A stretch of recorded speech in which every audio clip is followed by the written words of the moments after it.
Alors le Parkinson, selon l'optique du docteur Jean Gauthier, comme tout est glandulaire, on n'a pas de mal à penser que la thyroïde, cette fameuse glande universelle, est à l'origine du Parkinson. Alors cette thèse est tout à fait nouvelle, bien entendu, et pas reçue. Le Parkinson, c'est quelque chose qui est d'origine thyroïdienne. Dans mon livre sur les maladies mentales, bien que ce ne soit pas une maladie mentale, bien entendu, je parle d'exemples pour montrer l'impact du glandulaire sur le nerveux et non pas l'inverse. Pour comprendre un peu mieux ce qu'est le Parkinson en 2 minutes, il faut savoir que tout ce qui est nerveux est glandulaire, disait le docteur Jean Gauthier, et tout ce qui est glandulaire est nerveux. Il y a comme une sorte d'osmose entre le thyroïdien, les aptitudes de cette glande, et tous les automatismes nerveux. Cette alliance neurothyroïdienne est telle que, on peut dire, c'est le même fonctionnement à 2 volets, si je puis dire. Cette origine substantielle, je dis substance, c'est un mot philosophique qui veut dire l'être même de quelque chose. Alors, l'être même du fonctionnement thyroïdien ne peut pas se départir du fonctionnement nerveux, en fait. C'est impossible. Et ça vient de l'embryogénèse. Pour que un neurone se forme, mature, forme sa myéline, acquiert ses synapses, c'est-à-dire la synaptogénèse, il est nécessaire qu'une hormone thyroïdienne intervienne. Cela, ce n'est pas le docteur Jean Gauthier qui l'invente, c'est la physiologie classique depuis 60 ans. Mais beaucoup de choses tombent en désuétude pour des raisons, je ne sais pas lesquelles. Enfin, c'est étonnant qu'il y ait des paramètres si fondamentaux qui ne sont plus d'actualité. En tout cas, la genèse même de l'enfant, et de l'animal d'ailleurs, ne peut pas séparer l'action thyroïdienne de l'action nerveuse. C'est depuis cette origine que les deux, c'est-à-dire les 2 paramètres, thyroïdien et nerveux, fonctionnent absolument ensemble. Cette donnée est quand même nouvelle, elle n'est pas reçue du tout. Ce phénomène d'alliance thyroïdo-nerveux va se manifester dans bien des cas, en bien des occasions. Pour expliquer le Parkinson, je suis obligé de peut-être faire ce petit détour.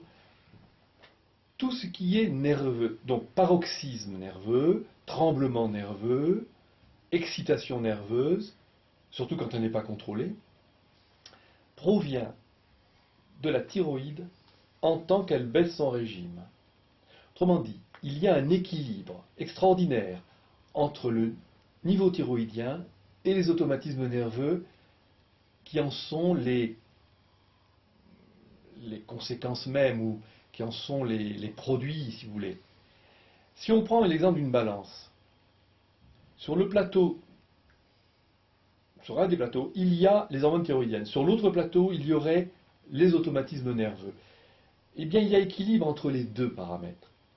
Ce qui fait que cet équilibre doit s'exercer tout au long de la vie, dans une harmonie fonctionnelle entre l'adaptatif glandulaire et le nerveux automatique.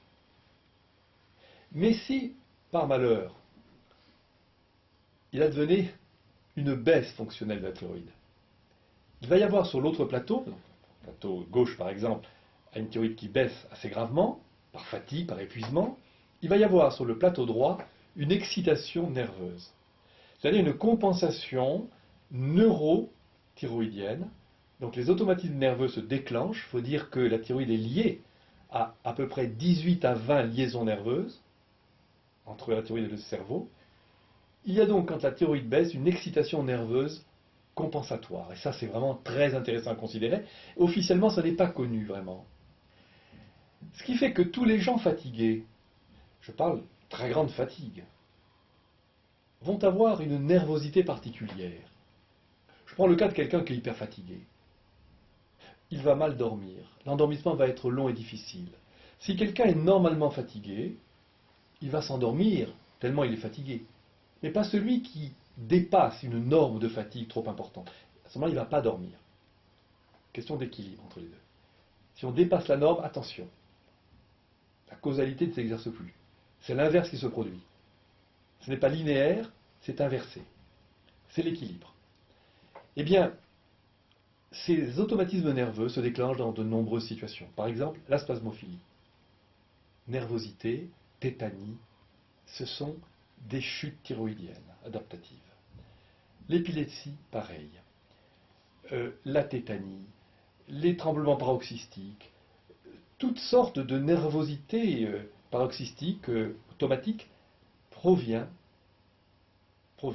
d'une baisse thyroïdienne. C'est quand même extraordinaire, il faut bien le dire, c'est nouveau.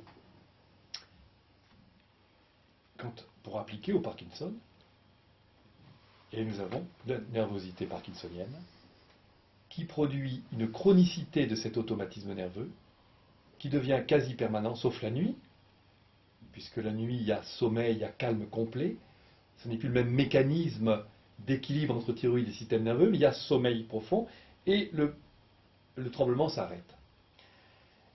Le Parkinson est donc d'origine thyroïdienne, par fatigue chronique, tous ces gens sont très fatigués d'ailleurs, et la dégénérescence nerveuse postérieure ou concomitante, avec les arrêts neuronaux, avec les dysfonctionnements neuronaux, certains dysfonctionnements neuronaux, des ruptures électriques entre synapses par exemple, sont la pure conséquence d'une anomalie fonctionnelle de la thyroïde, notamment une anomalie oxydatoire au niveau des neurones.